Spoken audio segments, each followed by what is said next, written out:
Bakit ka bibili sa iba kung alam mo naman kayang gawin? Lahat po ipapakita ko sa inyo mga repairman kung saan nabibili at para may idea kayo kung paano ito gawin. Yung kaya nito ay rice cooker na 800 watts hanggang dun lang. Kasi yung inverter natin ay 12 volts 1000 watts lamang. Pero kung yung inverter po ninyo ay 12 volts or 24 volts na 3000 watts. Alam naman natin kapag tumataas yung voltage ay mas gumaganda ang inyong solar cell setup. Okay, so bali hindi po tayo gumagawa. Hindi po tayo bubuo. Hindi po tayo nagbibigay ng tutorial sa mga Gmail or email natin. No, may mga nag-email po sa akin nagpapaturo, hindi po. Yung video na to hanggang doon lang po tayo. Hanggang doon lang po tayo na pwedeng makatulong sa inyo sa bawat ginagawa po ninyo na basic demo tutorial. At pwede kayong magtanong sa comment section. Ito po, yung setup na to ay kaya yung automatic washing machine, manual washing machine at spin dryer ng sabay-sabay. Yung tatlo na po na yon. Okay? Alam naman natin lahat na malakas sa kuryente yung mga umiinit na appliances. Kaya yung rice cooker na 800 watts hanggang doon ka lang. Pero yung sinasabi ko na washing machine automatic sabay-sabay ay kaya niya pong gamitin or walang problema. Siyempre, lahat ng ilaw sa bahay, wifi, lahat ng electric fan, 3, 4, 5, kayang-kaya. Kasi nga po, itong ating setup ay napakaganda. Eto, hindi mauubos yung 25,000 mo.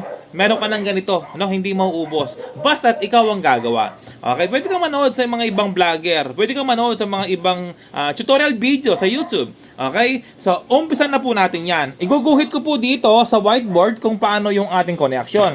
Okay, mga repairman, let's go! Okay, eto po yung tinatawag na inverter. Tulad ng sinabi ko, 12 volts lang yan na 1000 watts. Pero merong inverter na 3000 watts na 12 volts. Ito yung ating MCCB. Ito yung breaker ng ating inverter. Kung hindi po ganito, ang inyong breaker, iinit lang kung ganito ang inyong inverter. Dapat ganyan. Ang tawag dyan ay MCCB. Ito naman ATS, no? Kahit wala na po yan. Yan po kasi ay automatic transfer switch. Pero kahit wala na po yan, walang problema. Ito naman yung outlet natin. Dumaan lang po dito sa breaker. Pero dun ka mag-outlet, no? Kahit walang breaker, ang inyong outlet ng inverter, walang problema. Okay? Ito po yung solar charge controller para mag-charge yung ating battery. At ito po kasi mga repairman ay meron solar panel po yan. Lahat, iguguhit po natin. Okay? Ito yung ating voltmeter. Manalaman po dito kung ilan yung voltage ng ating battery. Kasi nga po kapag sa gabi, mag-off na yung ating SCC. Wala na pong display sa gabi yan. Kapag umabot ng alas 6, alas 7, mag-off na yan. Okay? Normal lang yon. Ito po yung ating voltmeter. Madalaman po dyan yung voltage ng battery. Ito yung positive at ito yung negative. Okay? So napakarami po nabibiling voltmeter sa online. Napakadaling ilagay. Tapos meron tayong mga circuit breaker, MC4 yung cable at cable ng ating battery. Ito po siya. Yung positive at negative. Okay? Pwede nyo pong screenshot yung mga sasabihin ko pong gamit. No, ito po. Bili ka ng isang ganito na Elijoy 600 watts step down, no? Ayan po mga repairman, 600 watts step down. Marami na bibili sa online, no?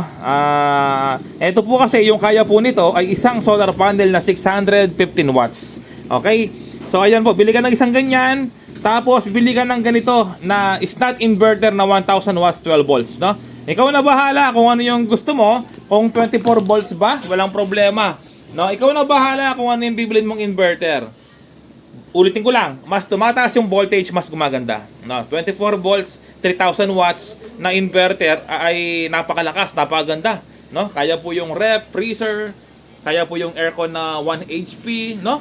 Napakaganda. 24 volts, 3000 watts na inverter. Na snot, no? Inverter.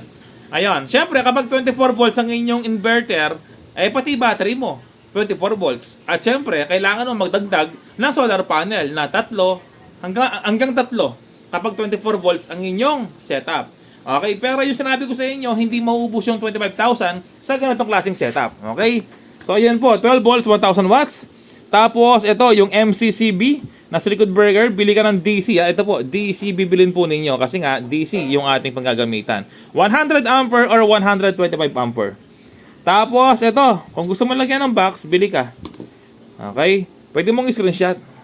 Tapos ito naman ay DC cable wire, no? Yung tambing na nakakrimping. Ayan po. Ayan, nakakrimping na po yan. Pero kung gusto mong makatipid, no? para hindi ka na bumili ng ganun wire na naka-crimp, pwede kang bumili sa online ng ganito, mga repairman, no? Ayan. Screenshot mo lang, tapos i-search mo. No? Screenshot, tapos i-search mo sa online shop. Ito po. Ayan, ang dami, napakamura. No? Pinapasok po yung wire sa loob, tapos kinikrimp po siya gamit ng plier. No? Gamit ng plier. Ito. Meron kasing plier na talagang ano siya, pang ipit. Ayan, sa gitna. Kapag may wire na, ipapasok mo lang ganyan yan. Pero bago yun, kailangan mo nang itupi.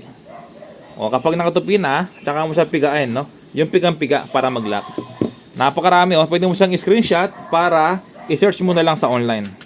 Ayan. Okay? So meron dalawang klase. Ito, mukhang mas maganda to kasi bilog eh. O, bilog yan. Ipapasok mo yung wire. Ayan. Pwede mo siyang i-screenshot.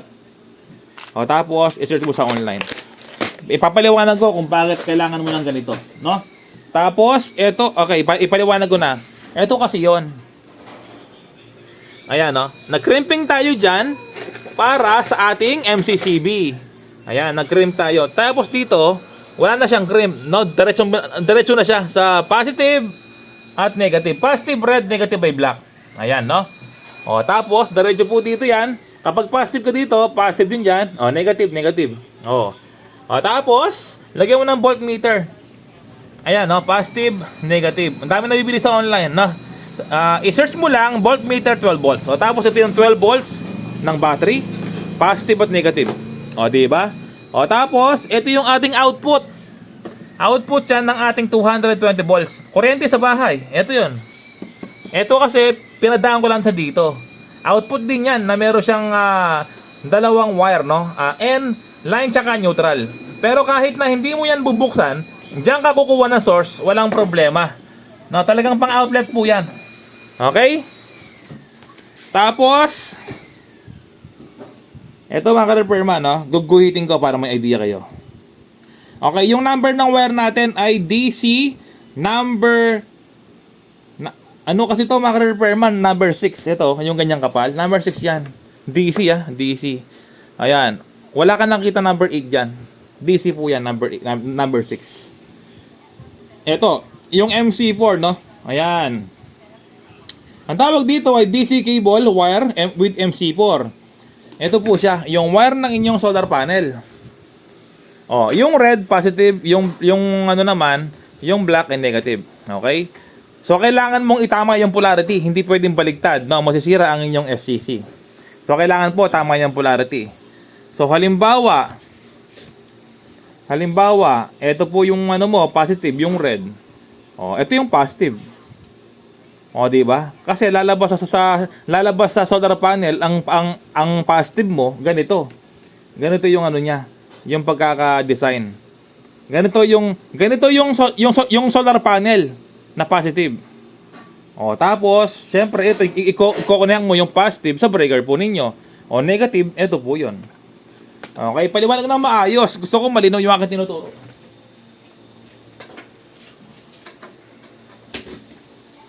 Ito yung solar panel, no?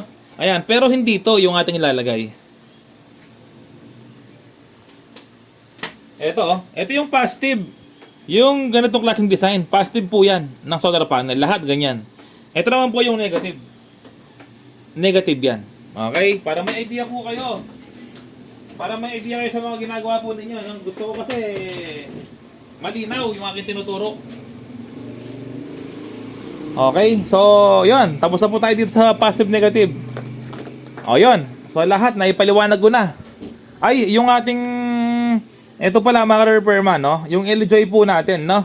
Yung solar panel po niyan sa kaliwa. Ito yung solar panel sa kaliwa. No, yung positive, ito po siya yung kulay red. Yung negative, yung black. Huwag ka magkakamali, no? Tapos yung right side, ito yung positive, yung yellow. Tapos, yung negative, yung black. Yan naman po yung battery. Okay? O tapos, ano pa? Ay, ito pala mga repairman, no? Ayan, pwede mo siyang screenshot. O, yun, no? Ayan, yung battery. Ikaw na bahala. Kung anong brand yung bibili ng battery, no? Basta LiPo4 ang bibili ng battery. LiPo4, no? Ayan, 12 volts, 100 ampere hour. Ito po, yung ating suggest, no? O, tapos, ito, yung solar panel. Ayan, dami na bibili sa online, no? Pero napakatagal, oh. 1 month yung shipping. So, isang buwan mo siyang hihintayin, no? Ayan, 5,649, no? Shopee po yan. Okay, wala po tayong account sa Shopee. Wala po tayong account sa Lazada. Ayan, no? Marami ko kasi kumukuha na aking video. Ayan, para may idea po kayo, no? Ito yung sinasabi ko. Na 24 volts na 3,000 watts. Ayan po yung presyo niya. Okay? Ayan, no? Okay, so ngayon po, gawin ko na yung diagram, no? Kung paano i-connect. Inuulit ko lang po, hindi po tayo nagbebenta, hindi po tayo gumagawa. Ito po ay for demo tutorial only. Sa video lang po, no? Sa personal, hindi po ako nagtuturo. Okay? Ayan po. Gawin na natin yan. Ito yung inverter. Yung inverter po, merong positive at negative. Ito yung ating MCCB na breaker. Ang mangyayari mga repairman, ito yung ating ilalim. Positive. Andali, baltarin natin, no? Para hindi po kayo nalilito. Baltarin natin para yung wire hindi salungat, no? Ayan. Ito yung negative, positive, negative, positive. Okay, ito na. No, yung wire dito, pupunta po siya dito. Tapos, positive to positive. Ito naman po ay pupunta dito. O, yan, no? Ayan. Okay? So, ngayon po, ang mangyayari ganito. Ang mangyayari ganito, no? Ang pangit.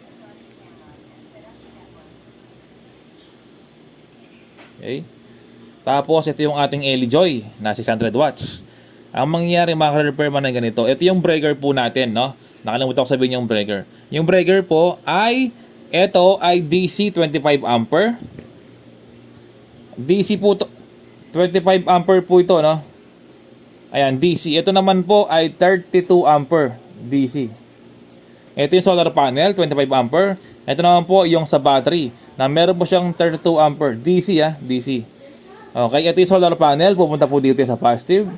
Lagi nasa una yung positive, pangalawa nasa negative. Ayan, negative. Tapos, positive ng solar panel, negative ng solar panel na may MC4 po ito. Ito yung solar panel. Ayun, no? Tapos, ito po yung ating battery. Tapos, ito yung ating negative ng battery. So, ibig sabihin, ito na yung mangyayari. Yung positive ng battery, pupunta po siya dito. Yung negative ng battery ng breaker, pupunta po siya dito. Ayan na. No, tapos, ito naman po, yung ating battery. Kasi para mabuhay yung ating inverter, kailangan ng battery. Ito yung ating positive, negative. Pupunta po yung negative. Pupunta po yung negative dito. At yung positive, pupunta po siya dito. Ayan po, yung pagkakakonyak mga repairman. O, tapos yung outlet mo na 220 volts output, eto na. Yun nandito. Eto po siya. Yung output mo. Okay? Paano nga ba mag-set ng Joy? So, ganito, no? Ayan. Unang bubuksan, yung solar panel breaker. Yung battery naka-off muna yan. Okay? So, ito po. I-off mo yung battery ng solar panel, no? Hindi.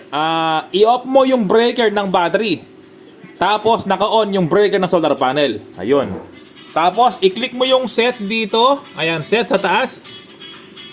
Ayan, tapos, i-click mo yung 14.6 volts. O, pwede mo siyang bawasan, 14.4. Ayan, 14.3. Gawin din 14.6. Ayan, sa ilalim, 14.6. Tapos, okay mo lang siya. Ayan, B-set, okay. So, ibig sabihin yung full charge ng inyong LiPo for 14.6. Kapag umabot na 14.6, hindi na po yung kakarga, automatic full charge na ang inyong battery.